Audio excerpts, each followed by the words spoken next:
sebatas lagu, tak sebatas perlu, ku datang Tuhan. Tak hanya berkat-Mu menyentuh hatimu, rinduku Tuhan. Selidiki hatiku, apa ku sungguh mengasihimu.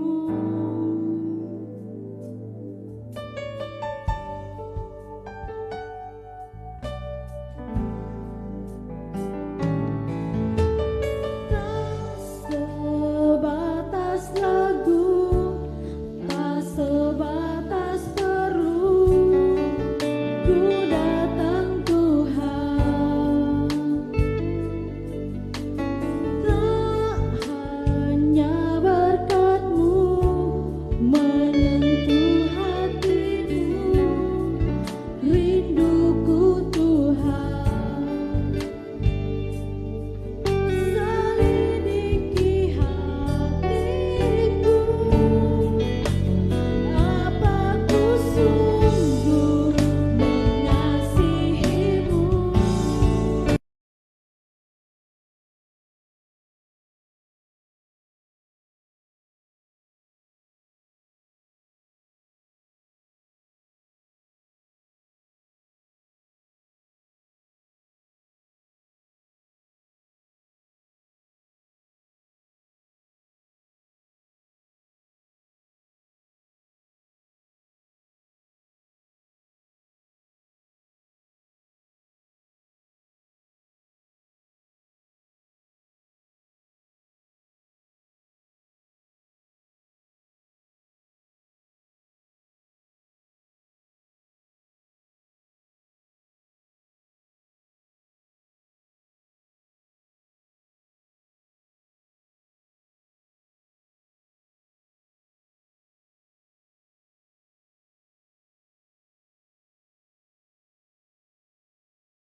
Tuhan, ini aku punya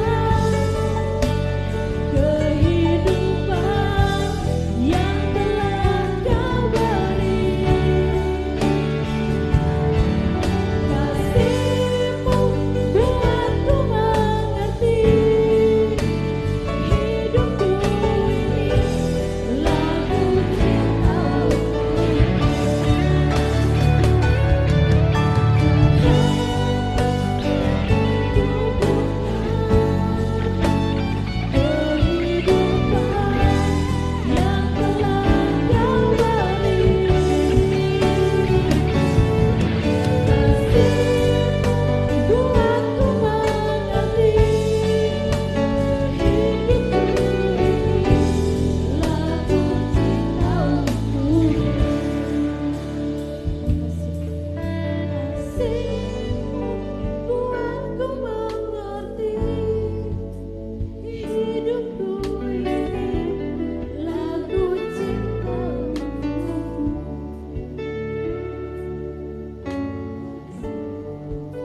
buatku mengerti, hidupku ini lagu cinta-Mu.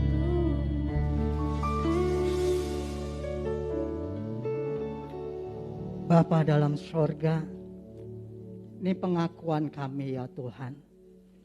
Buat kami mengerti karena Engkau yang mengasihi kami. Buat kami senantiasa memahami dan menyadari betapa besar kasih-Mu dalam hidup kami. Terima kasih Bapa. Urapi kami semua ya Tuhan, baik pendengaran kami, hati kami, sehingga firman-Mu bertumbuh, berbuah dalam setiap hidup kami. Khususnya hamba yang menyampaikan isi hati-Mu. Biarlah pengurapan-Mu turun, sehingga firman-Mu berkarya dalam setiap hidup kami.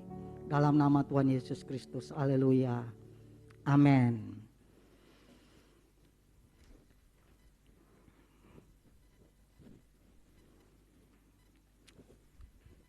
Shalom.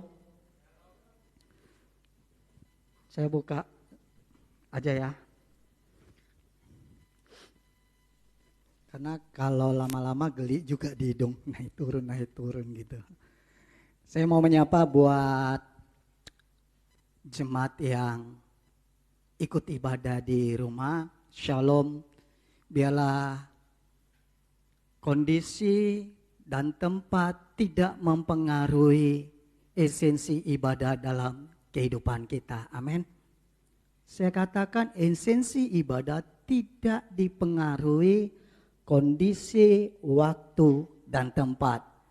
Yang ngerti katakan amin. Haleluya. Saya lihat ada wajah baru yang mungkin ini belum kenal kali ya.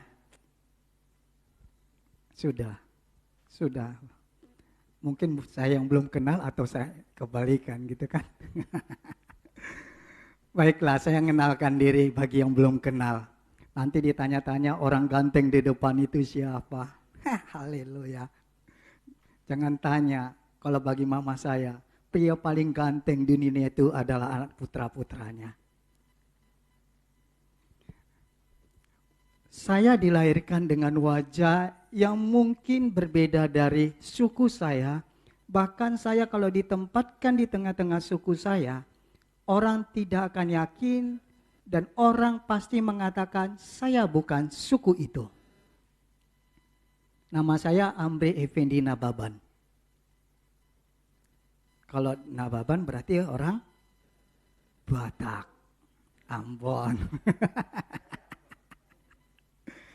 Tapi kalau saya di tengah-tengah orang Batak, orang susah nerima. Ini orang Batak atau hanya dibikin marga gitu kan? Padahal saya lahir dari orang Batak, Tulen. Gitu. Lanjut, kita akan langsung saja karena waktu terus berjalan. Hari ini saya mau menyampaikan suatu tema yang luar biasa yang sering kali kita dengarkan dalam kehidupan. Dalam setiap perjalanan manusia, bahkan seringkali didengar kok seperti itu ya, seperti itu ya. Tema kita hari ini, saya renung-renungkan berapa minggu ini, ada hal yang menarik yang Tuhan taruh di hati saya ketika melihat situasi apa yang terjadi, baik itu lewat hidup pribadi, maupun lewat hidup orang, maupun ketika melihat media sosial. Tema kita hari ini bisa ditampilkan? Tema kita hari ini adalah upah dari ketulusan dan kesetiaan. Upah dari ketulusan dan kesetiaan. Kenapa? Karena di akhir zaman ini ketulusan dan kesetiaan itu adalah sesuatu yang paling berharga dalam pribadi manusia. Dan ketulusan dan kesetiaan adalah sesuatu yang diharapkan, dinantikan bagi lawan jenis maupun dalam membangun hubungan maupun dalam membangun sesuatu yang lebih luas, komunitas. Tuhan mau dalam kehidupan saya dan saudara memiliki hal ini menjadi gaya hidup kita. Karena ketulusan, kesetiaan adalah karakter orang percaya. Saya katakan sekali lagi, ketulusan dan kesetiaan adalah karakter orang percaya. Amin. Kenapa? Yang kita sembah adalah Tuhan yang tulus, yang suci, yang mengasihi kita tanpa pamrih. Walaupun setiap hidup kita seringkali melakukan hal yang jahat, bahkan hal-hal yang menyakitkan hatinya, tapi dengan kasih-Nya yang tulus, Dia menerima saya dan saudara tanpa pamrih. Walaupun hidup kita seringkali mengalami namanya jatuh bangun. Ketika kita datang kepada Tuhan, Tuhan masih menerima saya dan saudara. Kenapa? Karena manusia ketika tidak memiliki ketulusan dan kesetiaan, maka hidupnya senantiasa menghakimi orang lain. Saya ulang lagi. Jikalau manusia tidak memiliki ketulusan dan kesetiaan, maka condong hidupnya menghakimi orang lain.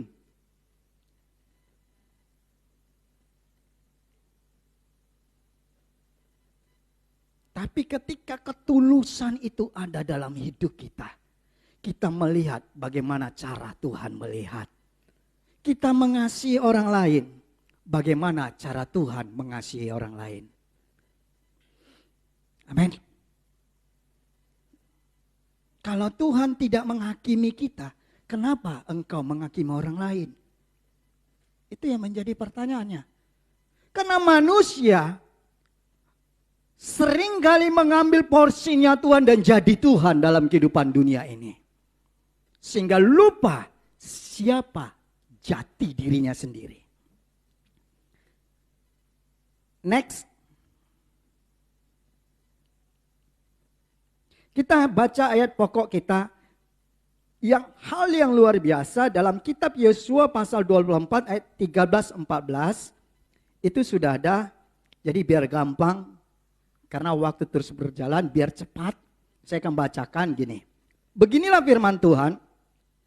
Demikianlah kuberikan kepadamu negeri yang kamu peroleh tanpa bersusah-susah dan kota-kota yang tidak kamu dirikan, tetapi kemudian kamulah yang diam di dalamnya, juga kebun-kebun anggur dan kebun-kebun zaitun yang tidak kamu tanami, kamulah yang memakan hasilnya. Saya tahan dulu.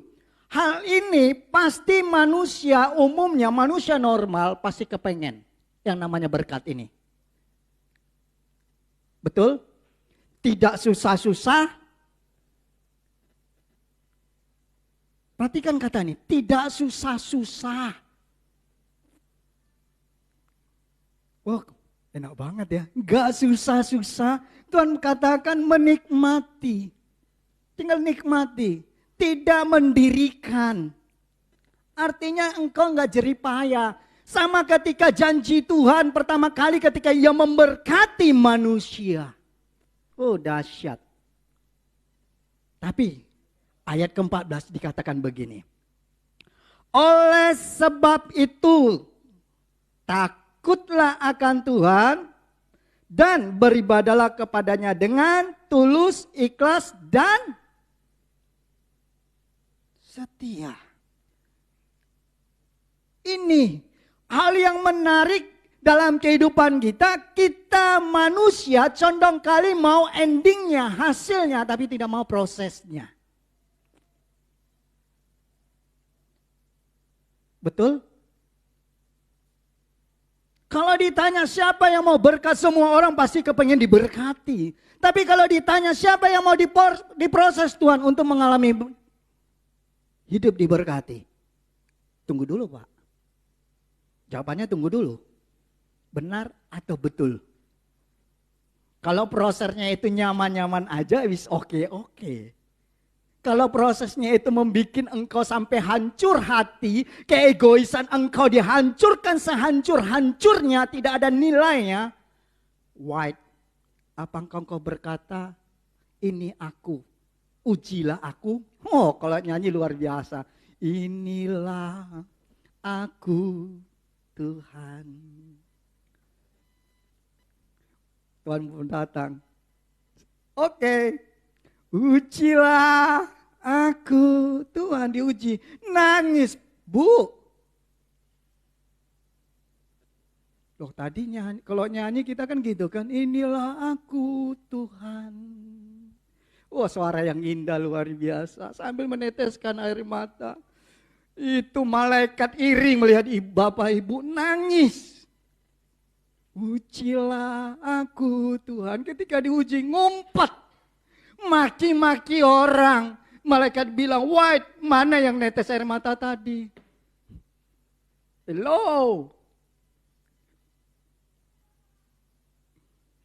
Bahkan yang sering kita akan dihadapkan mempersalahkan orang lain dan mempersalahkan keadaan. Bahkan puncaknya mempersalahkan Tuhan. Benar atau betul?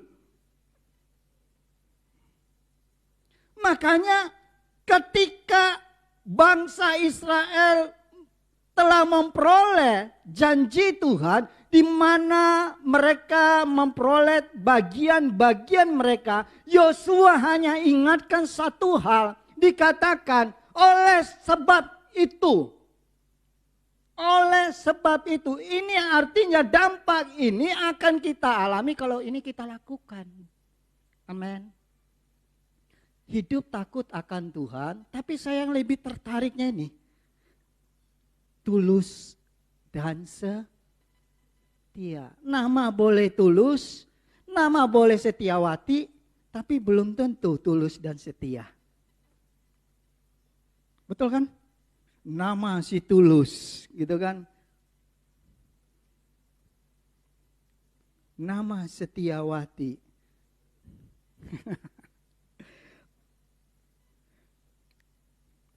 Dan seringkali dalam kehidupan ini kita mendengar, bahkan kita juga pernah bisa mengomong, kenapa ya orang baik itu, orang tulus, orang setia senantiasa tersakiti?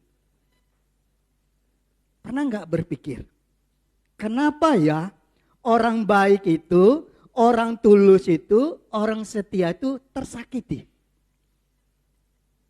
Tahu mau jawabannya? Sederhana, karena iblis mau lu jatuh dalam dosa, lu jahat seperti mereka ada kawan untuk teman di neraka. Itu aja jawabannya.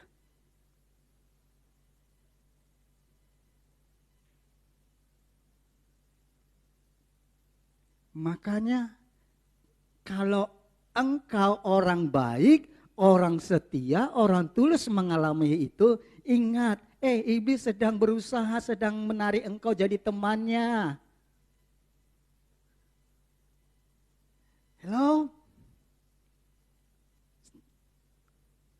Kita jadi orang Kristen itu semakin hari semakin pintar gitu, semakin cerdas. Amin. Jangan mau tertipu oleh manipulasi si jahat yang kelihatannya engkau bijak padahal engkau bodoh. Makanya Paulus katakan orang yang pintar dari sudut pandang dunia akan dipermalukan oleh orang-orang bodoh. Yang maksudnya bodoh bagaimana? Hello, ini bukan bodoh secara yang kau pahami. Kenapa? Karena bagi manusia duniawi kita ini bodoh. Kenapa bodoh? Menanggalkan kenikmatan dunia untuk mengejar panggilan surgawi. Makanya dikatakan pemberitaan firman itu bagi mereka adalah kebodohan, tapi bagi kita adalah kemuliaan. Amin. Inilah yang perlu kita harus sadari dalam hidup ini, di akhir zaman ini, betapa pentingnya namanya ketulusan dan kesetiaan itu.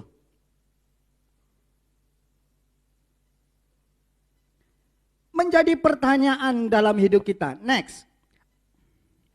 Apa yang dimaksud dengan ketulusan? Ketulusan itu kata dasarnya tulus. Bukan si tulus ya. Tulus, bukan si tulus. Beda, kalau si tulus itu beda. Itu oknum. Tulus. Kata tulus dalam bahasa Latinnya itu kan yang berarti adalah murni, asli. Itu sifat. Ketulusan Saya mau katakan ketulusan adalah karakter yang dihasilkan oleh proses dan waktu. Kalau engkau menjadi pribadi yang dikatakan tulus, ketulusan itu lahir karena proses, Pak, Bu. Ketulusan itu akan lahir, tidak datang dengan sendirinya. Ketulusan itu diproses. Apa engkau datang ke hadapan Tuhan dengan hati yang tulus itu? Dengan ketulusan engkau datang di hadapan Tuhan. Kenapa? Karena banyak orang membangun hubungan dengan modus. Benar atau betul? Banyak orang datang beribadah ataupun melayanan Tuhan dengan motivasi yang salah. Karena tadi katakan dengan yang murni, yang asli. Ketika engkau datang dengan ketulusan, artinya engkau datang dengan sikap yang tulus, yang murni. Karena engkau mengasihi Tuhan. Karena dasarnya kita mengasihi Tuhan. Amin. Bukan dengan hal yang lain, jikalau engkau datang beribadah karena melihat sosok manusia. Tapi engkau melihat pribadi yang mengasihi engkau, yang menyelamatkan hidupmu, yang rela berkorban untuk dosa-dosamu. Itu baru good. Amin. Kenapa? Inilah yang perlu kita harus sadari. Dikatakan ketulusan itu, saya nggak mau bahasa Ibrani itu panjang, nanti kalau mau ambil silakan. Saya hanya mau nyampaikan begini. Ketulusan itu adalah kesungguhan, kebersihan, kejujuran. Kebersihan, kejujuran. Itu ketulusan. Kalau engkau jujur, itu tulus. Amin. Jujur. Makanya dikatakan ketika kita datang ke hadapan Tuhan, kita harus jujur berkata. Mengakui dosa itu artinya kejujuran kita. Keterbukaan kita.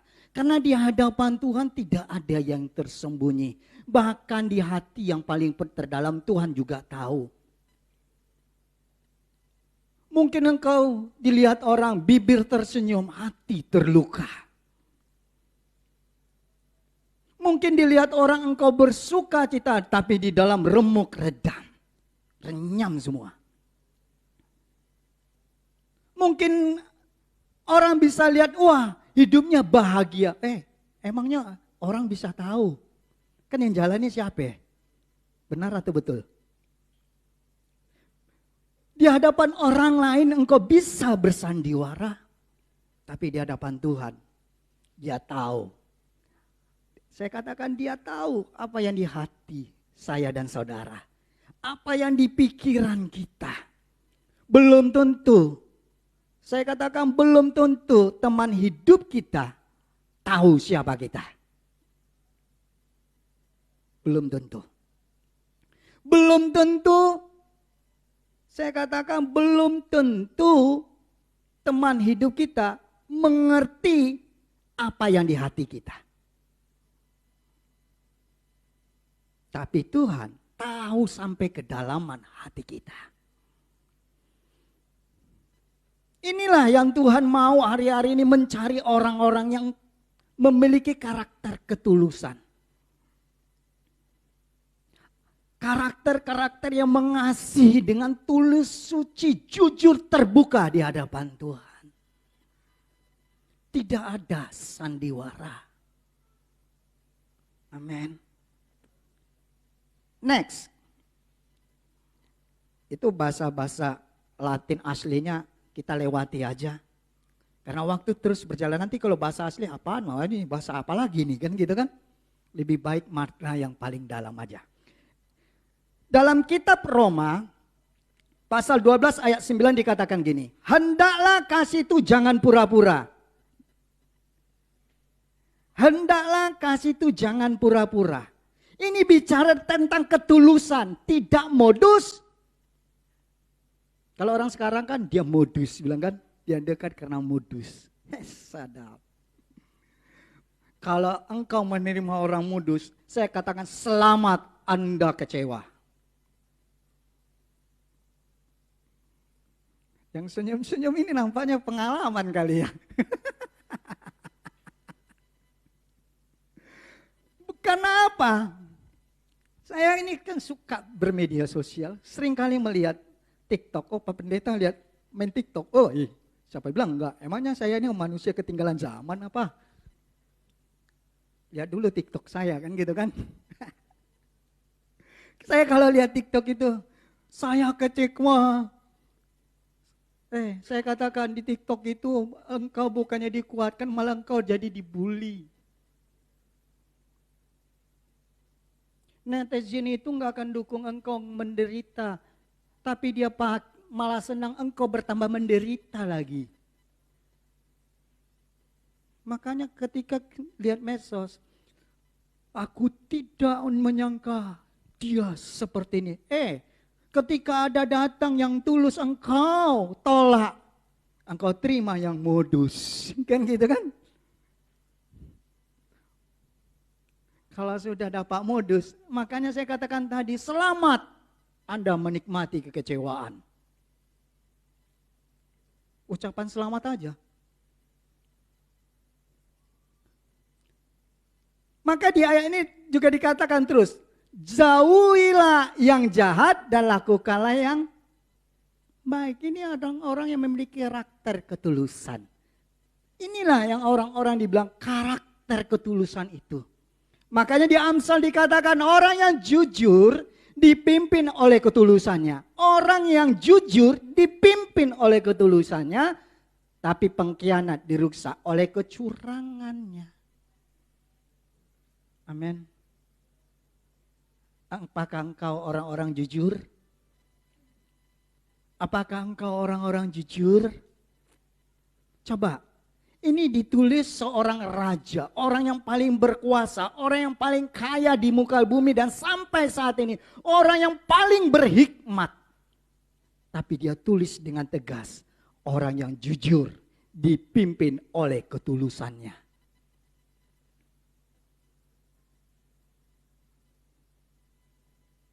Haleluya.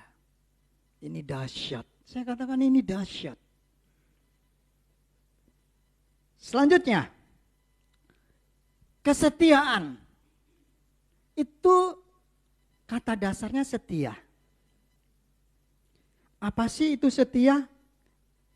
Kalau dalam bahasa kamus bahasa Indonesia itu pengertiannya gini, berpegang teguh pada janji, pendirian dan sebagainya, patuh dan taat. Jadi setia itu identik dengan taat gitu. Jadi orang yang setia pasti orang yang taat, itu jawabannya. Orang yang setia pasti dia taat. Taat apa? Melakukan kehendak Bapa. Amin. Orang yang setia pasti taat. Tapi dikatakan begini. Kesetiaan adalah sikap seseorang yang tetap, konsisten, dan komitmen terhadap perasaan atau janji, memiliki keteguhan janji. Ini menurut pandangan Aena Baban. Bingung, pandangan siapa itu Pak?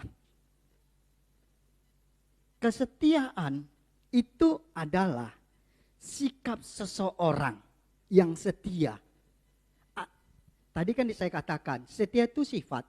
Kesetiaan adalah karakter yang dihasilkan oleh proses dan waktu. Dia tidak akan datang dengan sendirinya, tapi diuji dan itu dilahirkan.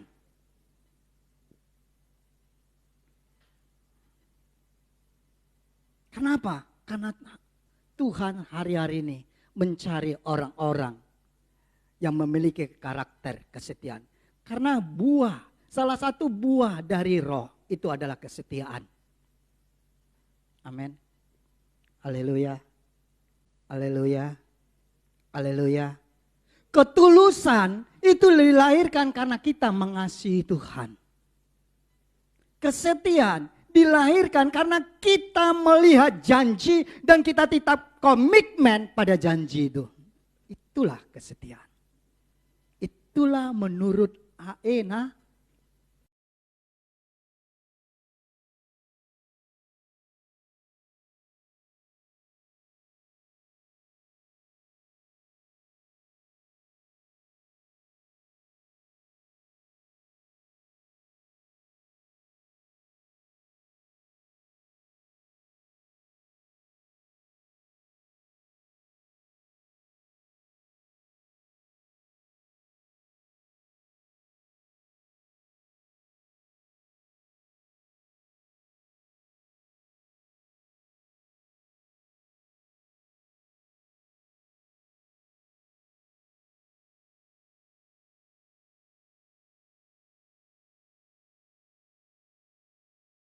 Setiap orang-orang yang memiliki ketulusan dan kesetiaan.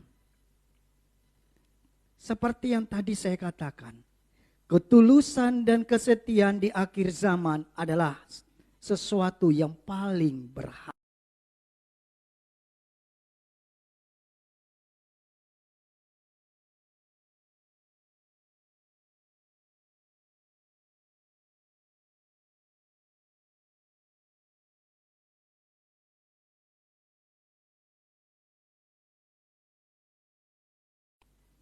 Karena dengan ketulusan dan kesetiaan akan menghasilkan karya.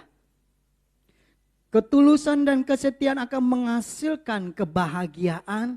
Ketulusan dan kesetiaan akan menghasilkan sukacita. Ketulusan dan kesetiaan ada janji. Yang menjadi pertanyaan dalam hidup kita. Apa sih upah kalau kita hidup dalam ketulusan dan kesetiaan itu? Yang pertama. Next, lewat aja terus. Ini ayat-ayat.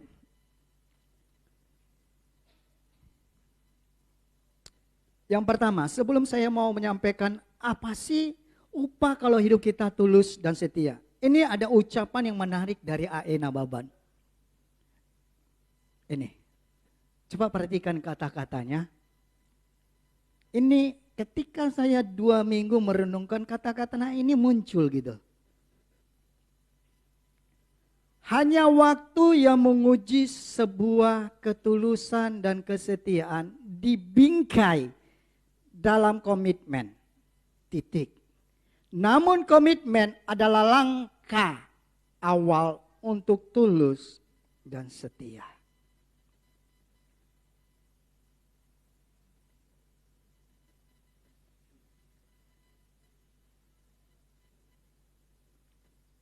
Dua minggu yang lalu, ini saya peroleh. Kata-kata ini menarik bagi saya. Hanya waktu. Hanya waktu. Amin. Kalau engkau ingin mengetahui orang bahwa dia tulus, bahwa dia setia, sehingga melahirkan karakter ketulusan dan kesetiaan itu, maka ikutlah bersamanya dalam waktu dan proses.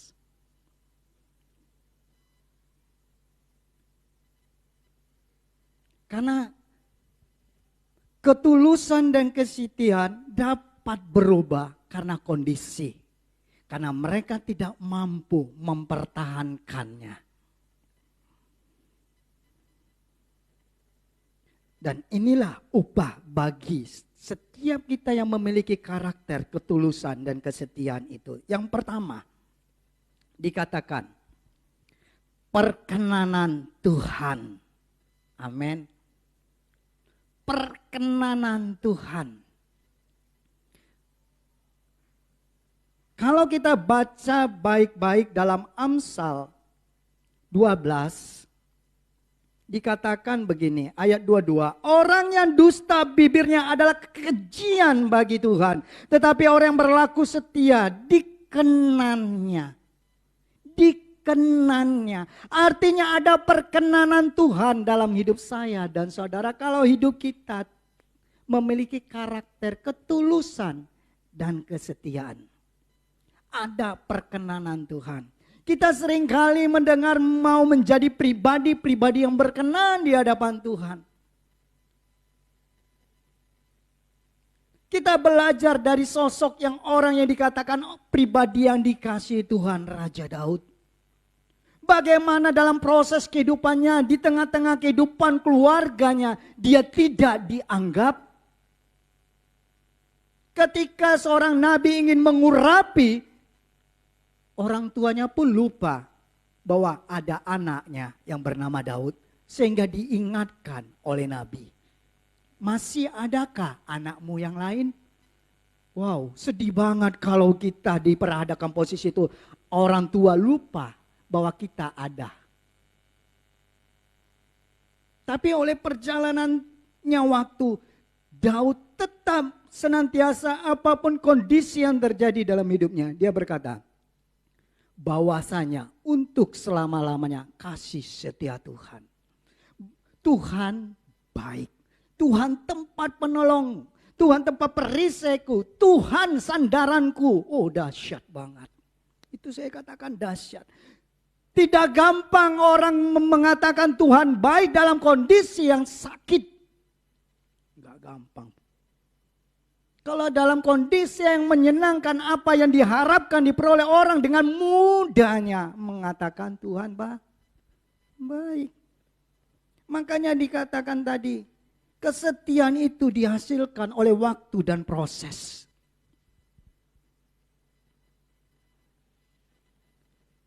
Kita mau menjadi pribadi yang berkenan. Kita mau menjadi pribadi yang dikasihi Tuhan. Milikilah ketulusan dan kesetiaan. Amin. Saya katakan milikilah ketulusan dan kesetiaan. Sebagaimana Raja Daud, walaupun hidupnya pernah jatuh, tapi Tuhan tetap berkata, dia adalah pribadi yang dikasihi Tuhan. Kondisi keadaan tidak mempengaruhi ketulusan dan kesetiaannya kepada Tuhan. Amin. Saya katakan, jangan sampai kondisi keadaan yang engkau alami mempengaruhi ketulusan dan kesetiaanmu. Biarlah yang dari dalam ini mempengaruhi yang di luar. Jangan dari luar mempengaruhi yang di dalam. Benar atau betul? Kalau kita melihat dari luar, kita ini akan akhirnya menjadi pribadi yang terombang-ambing. Tapi kalau yang dari dalam ini keluar, maka dia akan senantiasa mencahayai. Menjadi berkat bagi orang lain. Makanya dikatakan engkau jadi terang. Kenapa? Yang dia keluar dari dalam. Amin. Menerangi. Kenapa? Engkau memiliki pribadi ketulusan dan kesetiaan itu. Haleluya. Oh, indah luar biasa. Dan selanjutnya dikatakan begini, dalam Kolose pasal 1 ayat 14 sampai pasal 10 ayat sampai 14 dikatakan begini. Saya akan bacakan saja. Next. Oke, thank you. Ayat yang 10, sehingga hidupmu layak di hadapannya. Perhatikan kata-kata ini. Sehingga hidupmu layak di hadapannya. Mau layak? Saya mau tanya, mau layak? Mau layak? Mau layak di hadapan Tuhan? Saya mau. Kita mau belajar sama-sama, amin. Perhatikan kata firman Tuhan ini. Di hadapannya serta berkenan kepadanya dalam segala hal. Perhatikan kata-kata ini. Dalam segala hal. Dan kamu memberi buah dalam segala pekerjaan yang baik dan bertumbuh dalam pengetahuan yang benar tentang Allah. Yang benar tentang Allah. Ayat 11. Dan dikuatkan dengan segala kekuatan oleh kuasa kemuliaannya untuk menanggung segala sesuatu dengan tekun dan sabar. Dan mengucap syukur dengan sukacita kepada Bapa yang melayakkan kamu untuk mendapat bagian dalam apa yang ditentukan untuk orang-orang kudus di dalam kerajaan terang. Ayat yang ke-13, ia telah melepaskan kita dari kuasa kegelapan dan memindahkan kita dalam kerajaan anaknya yang kekasih. Dalam dia kita memiliki penebusan dan pengampunan dosa. Intinya begini, semua ini dapat terwujud karena kita mengasihi Tuhan dengan tulus suci tadi. Karena kita hidup dalam kesetiaan. Kita harus ngerti dulu pengertian tadi setia. Taat. Taat. Amin. Kalau kita hidup tulus, suci, murni, dan hidup kita dalam ketaatan, maka perkenanan Tuhan itu turun dalam hidup kita. Tuhan yang senantiasa memampukan kita melewati setiap proses hidup ini. Saya katakan semua orang pasti memiliki masalah. Adakah di tempat ini maupun yang lagi di rumah ikut ibadah online di tempat bersama-sama kita, yang mau tidak ada masalah boleh angkat tangan. Ada yang mau? Ada yang mau supaya tidak punya masalah? Boleh angkat tangan. Takut. Takut dong, Pak. Jangan begitu, Jo. Berarti hidup kita pasti diperhadapkan masalah. Kalau tidak mau masalah, jawabannya sederhana. Minta Tuhan cepat-cepat jemput. Pasti nggak ada lagi masalah. So firman Tuhan katakan, ngana istirahat.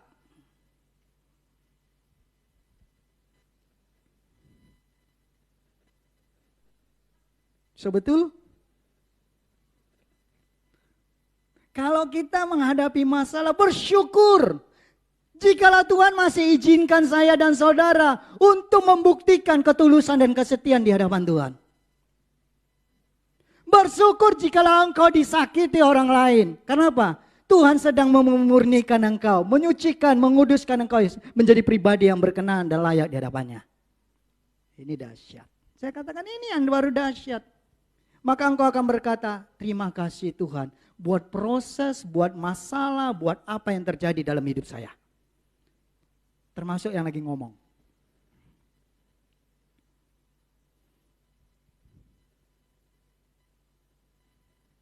Saya katakan kedewasaan iman tidak ditentukan berapa lama engkau menjadi orang Kristen, berapa banyak jam terbang engkau melayani Tuhan. Kedewasaan iman ditentukan di saat engkau menghadapi masalah itu. Bagaimana responmu menjalaninya. Saya katakan sekali lagi. Kedewasaan iman tidak ditentukan berapa lama engkau jadi orang Kristen. Tidak ditentukan berapa banyak jam terbang engkau melayani. Ini yang lagi khotbah ngomong gitu nih. Saya ngomong pada diri, kedewasaan iman tidak ditentukan berapa banyak jam terbang kau melayani. Apalagi berapa panjang titelmu. Enggak. Tuhan enggak tanya, Amri, titel ngana sudah berapa Jo? Enggak ditanya Tuhan itu. Tuhan enggak tanya berapa panjang titelmu. Saya katakan sekali lagi, Tuhan tidak tanya, tapi Tuhan ditanya. Dia cari, masih adakah iman di bumi ini?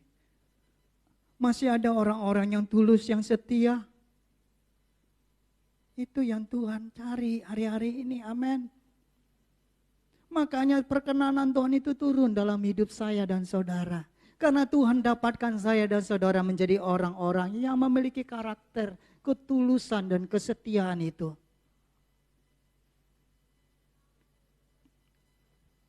Ini yang Tuhan mau. Sehingga kita dalam kehidupan sehari-hari tidak jadi mengalami kekecewaan. Kalau kita bertemu dengan orang-orang tepat yang senantiasa mengasihi engkau dengan tulus, disertai dengan kesetiaan, dibingkai dalam komitmen. Saya katakan dibingkai, itu bingkai.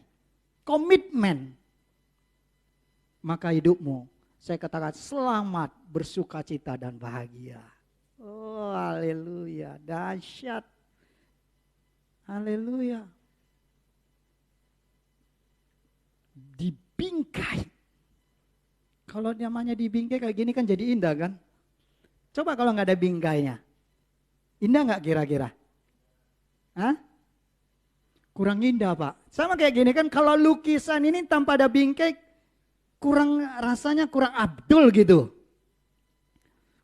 Ini saya tanya Bu Erni, ini kan Ibu Erni ikut ibadah. Kalau nggak ada bingkainya Bu Erni, kira-kira sesuatu lukisan kurang nampaknya ya Bu Er. Karena Bu Erni kan suka bikin itu ya Bu Indah.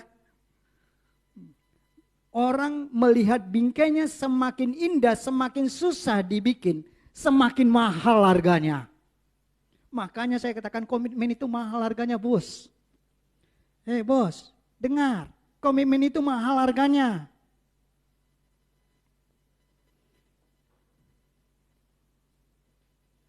Milikilah. Selanjutnya dikatakan gini, apa upah kalau kita hidup dalam ketulusan dan kesetiaan? Yang kedua dikatakan memperoleh mahkota kehidupan. Memperoleh mahkota kehidupan. Next. Masih satu aja gitu kan. Kita sudah jalan kedua. Haleluya. Memperoleh mahkota kehidupan.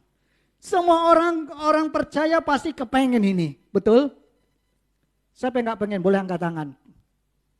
So kita langsung berdoa. Cepat-cepat ngana bertobat.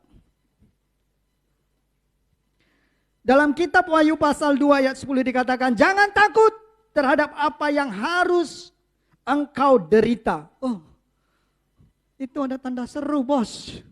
Kalau baca Alkitab itu saya ngeri sedap kalau ada tanda ini. Jangan takut kalau kamu menderita. Oh, penderitaan. Kita ini orang-orang percaya itu pasti. Iblis gak suka, makin hidup kita makin dekat dengan Tuhan itu makin Tuhan, Iblis itu makin gak suka. Makanya kalau kita semakin dekat dengan Tuhan, semakin hidup benar di hadapan Tuhan, makin banyak masalah. Coba pikirkan, semakin engkau hidup benar di hadapan Tuhan, masalah semakin banyak.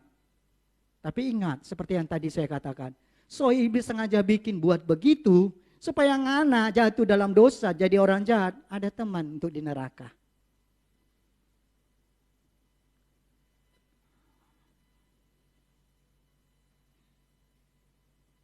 Inilah yang Tuhan ingatkan buat saya dan saudara di dalam kitab Wahyu ini, terus ditegaskan begini.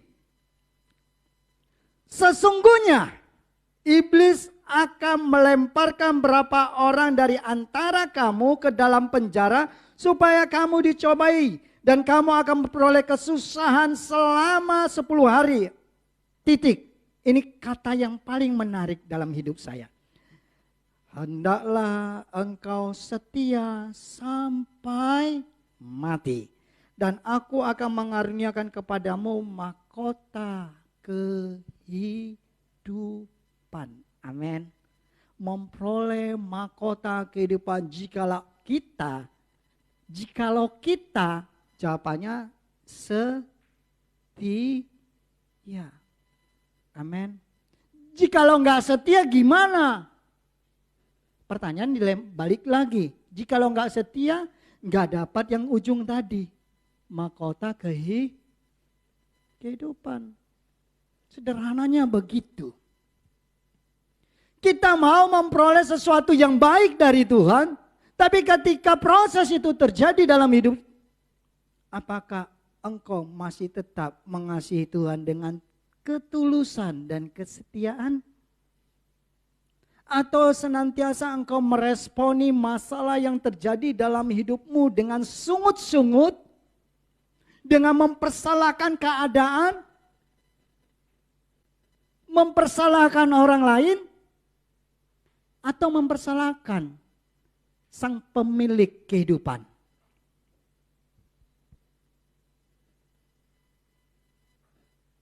Biarlah hidup kita menjadi orang-orang yang senantiasa memiliki integritas itu. Saya katakan memiliki integritas. Oh, dahsyat. Karena kesetiaan juga berbicara tentang integritas. Ketika kita memiliki integritas di hadapan Tuhan, ketika segala masalah terjadi, tidak mempengaruhi ketulusan kita dan kesetiaan kita mengiring Tuhan. Enggak terpengaruhi. Amin. Sehingga kita tidak ada dalam prinsip hidup, maaf, lagi enggak mood untuk ibadah. Itu enggak ada kamus lagi kan gitu kan. Nanti kalau ditanya, Yen, kamu pimpin pujian lagi enggak mood? Enggak, Yen? Enggak kan? Enggak mood. Oh, bahaya kan itu kan. Iblis bilang, yes, ada kawan sebentar lagi. Pelan-pelan ditarik makin menjauh kan gitu kan. Makanya Alkitab tegaskan jangan menjauh dari kumpulan orang-orang percaya, orang-orang seiman. Supaya apa? Di saat kita ada masalah ada yang menguatkan. Kita saling menguatkan satu sama lain. Karena kita manusia, bukanlah manusia super yang tidak butuh orang lain. Kita butuh orang lain. Saya katakan sebenarnya laki-laki itu yang paling lemah. Yang lagi ngomong kan laki-laki. Kalau soal cewek bilang begitu, laki-laki bilang, siapa bilang? Saya katakan laki-laki itu yang paling lemah. Kenapa? Karena Tuhan, makanya Tuhan kasih penolong. Kalau nggak lemah, nggak ada penolong gitu aja. Sederhananya kan gitu.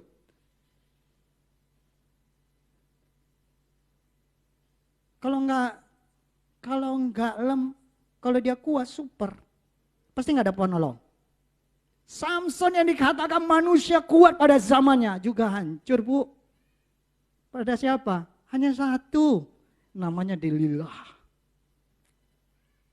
Bukan Delilah, Delilah. Ya kan kita kan? Makanya sama seperti ada satu buku yang katakan, dunia ini bisa indah oleh seorang wanita, tapi dunia ini bisa hancur juga oleh karena seorang wanita.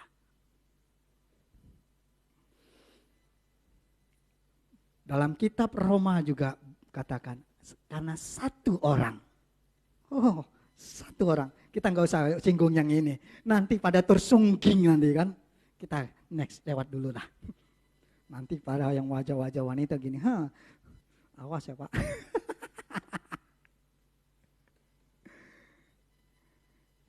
Ini yang Tuhan mau, bagaimana setiap kita supaya menikmati namanya mahkota kehidupan itu. Biarlah setiap hidup kita tetap dalam kesetiaan kita, dalam ketulusan kita. Bagaimana kita senantiasa menjaga kasih yang murni itu. Kalau kita menjaga kasih yang murni itu, maka kita senantiasa dibawa dalam hidup kekudusan.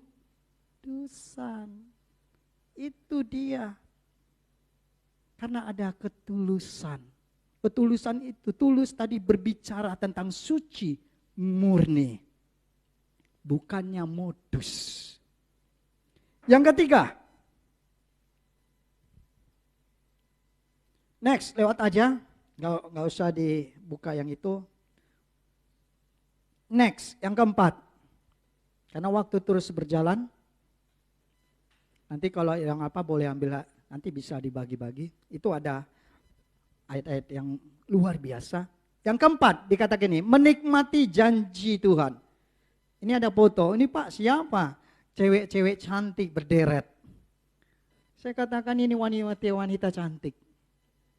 Ada tulisannya kan? Saya katakan ini wanita-wanita cantik dalam hidup saya. Wah, banyak amat Pak. Baca dulu. Kalau nggak baca yang di atas, bisa jadi penghakiman nih. Baca dulu kan, yang di atasnya ada tulisan apa. Yang pastinya, kalau di dekat yang baju merah, di antara baju merah, itu adalah wanita hebat dalam hidup saya.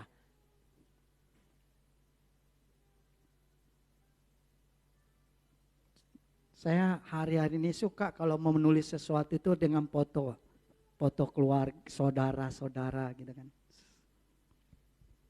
Ini adik-adik saya dengan mama.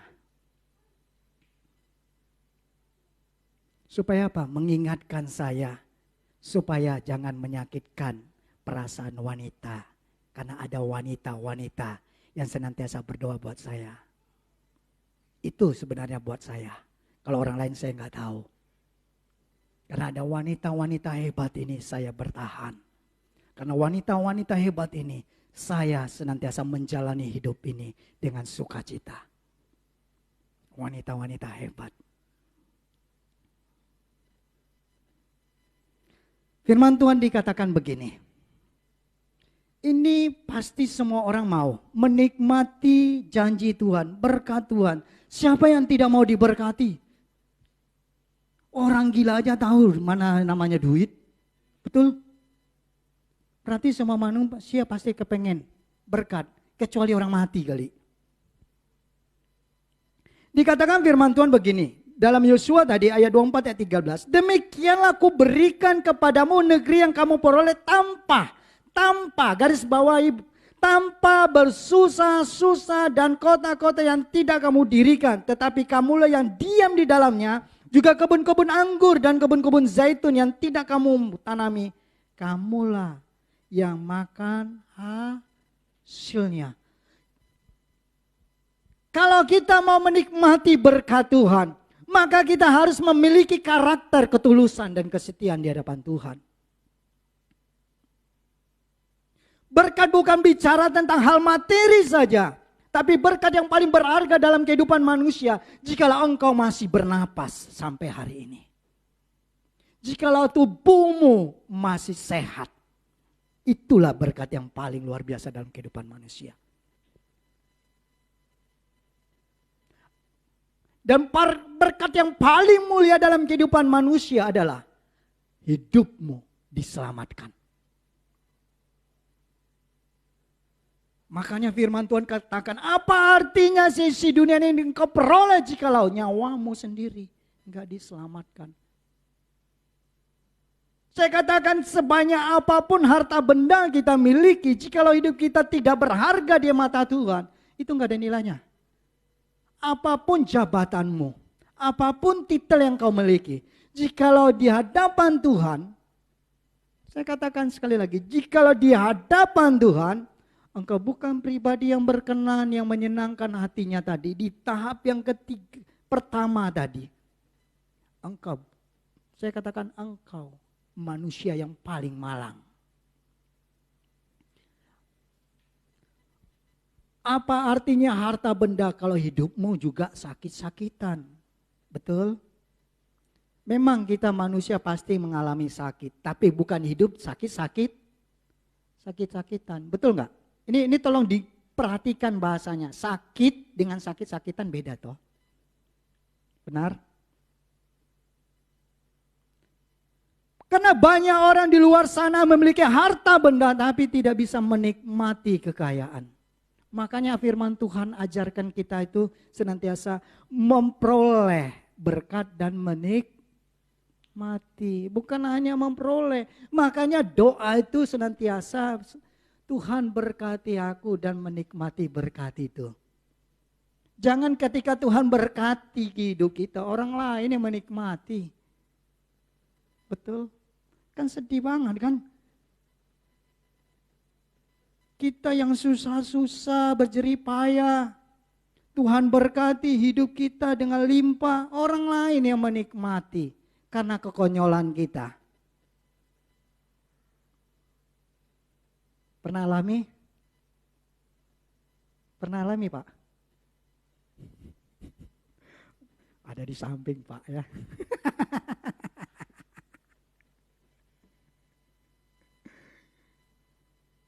Kenapa? Sama seperti yang tadi. Tuhan sedang mencari orang-orang yang tulus. Saya katakan, Tuhan sedang mencari orang-orang yang memiliki karakter ketulusan dan kesetiaan. Dan di Amsal dikatakan bagaimana Raja Salomo, orang yang paling berhikmat, orang yang sangat diberkati, menuliskan di kitab Amsal. Banyak orang mengatakan baik hati. Tapi siapakah yang menemukan orang yang setia? Wow. Kenapa? Karena melihat kehidupannya. Banyak orang berkata baik hati. Tetapi siapakah orang yang setia? Itu adalah orang yang sangat berharga. Saya katakan di dunia di akhir zaman ini, orang sedang mencari orang-orang ini. Tuhan sedang mencari orang-orang yang memiliki ketulusan dan kesetiaan. Amin. Biarlah kita didapatkan menjadi pribadi yang memiliki karakter ketulusan dan kesetiaan. Sehingga kita menikmati keempat hal tadi. Maka di ayat belum. Masih ada satu lagi. Puji Tuhan. Langsung main tutup. Ini wajah senyum orang ganteng tuh. Wajah senyum orang ganteng kan. Perhatikan Ulangan 28. Yuk kita baca sama-sama yuk. Biar enak. Kan sudah tampil kan. Baca sama-sama. 3, 2, 1 ya. Tuhan akan membuka.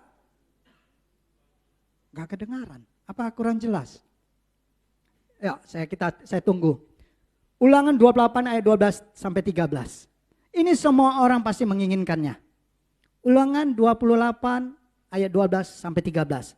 Bisa di zoom ke ayatnya aja. Ke ayatnya aja. Ke ayatnya aja. Oke. Sudah? Yuk. 3, 2, 1 ya. Tuhan akan membuka bagimu perbendaharanya yang yakni langit untuk memberi hujan bagi tanah pada musimnya dan memberkati segala pekerjaanmu. Oh, tutup ya. Bisa diapa nih enggak? Biar enak gitu sama-sama baca.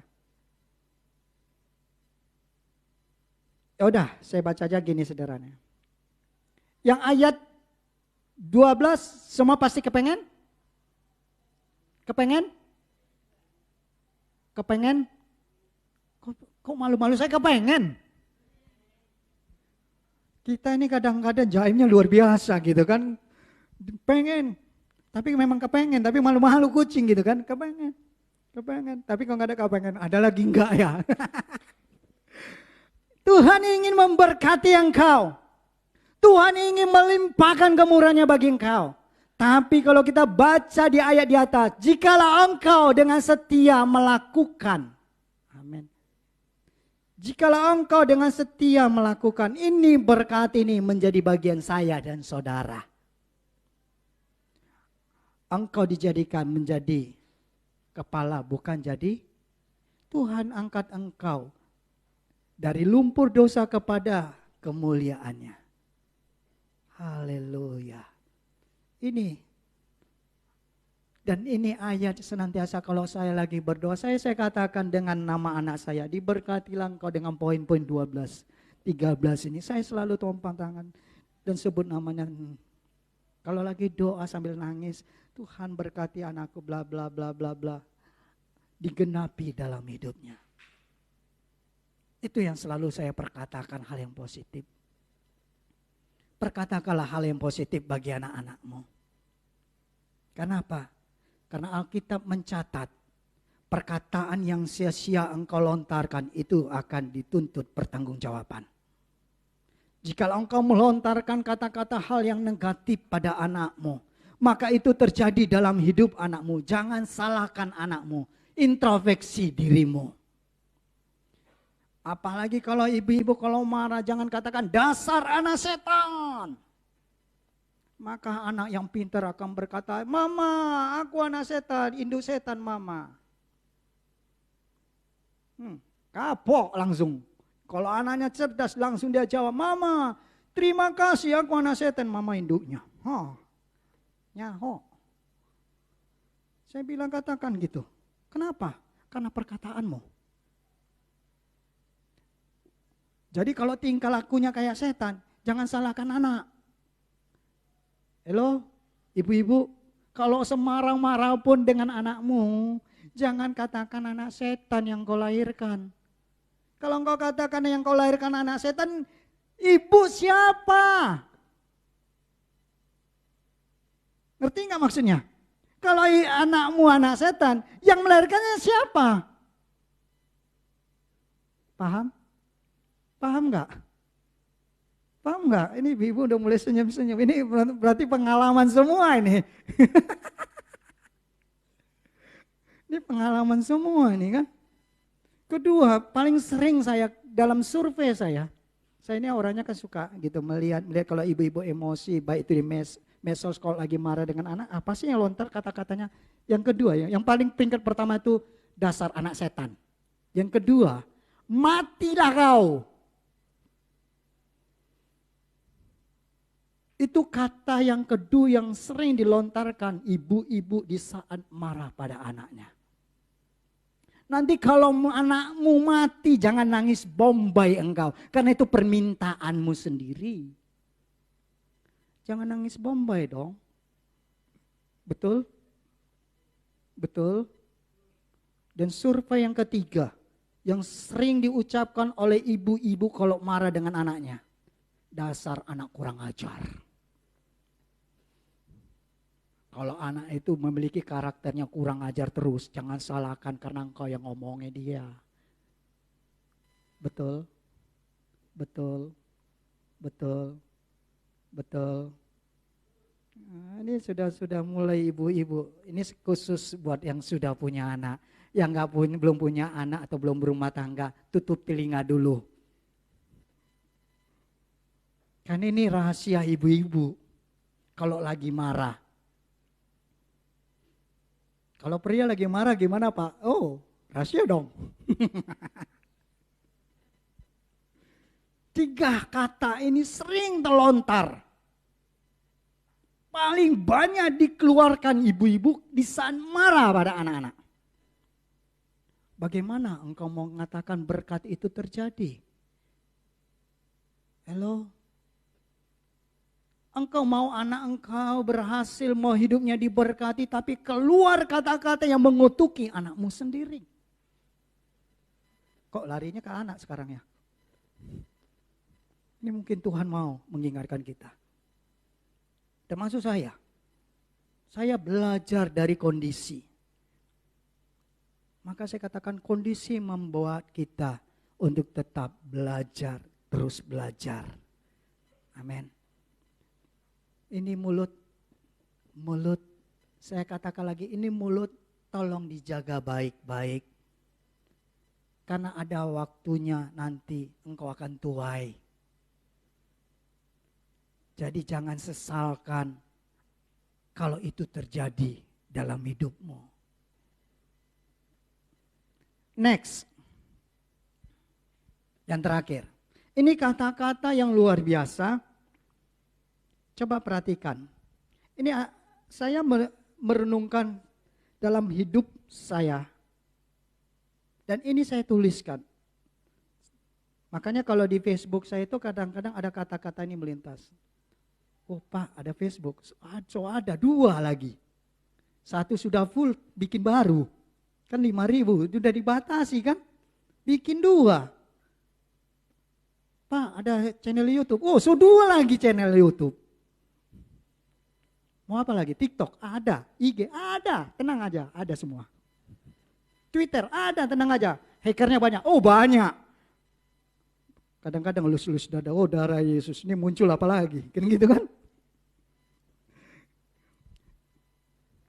Saya bacakan ini buat kita semua. Coba renungkan kata-kata ini. Ini, kesetiaan itu bukan saja tentang seberapa lama mampu bertahan. Tetapi juga seberapa tulus memiliki dengan segala kekurangan yang ada. Tadi kan ketulusan dan kesetiaan. Dan ini kata-kata.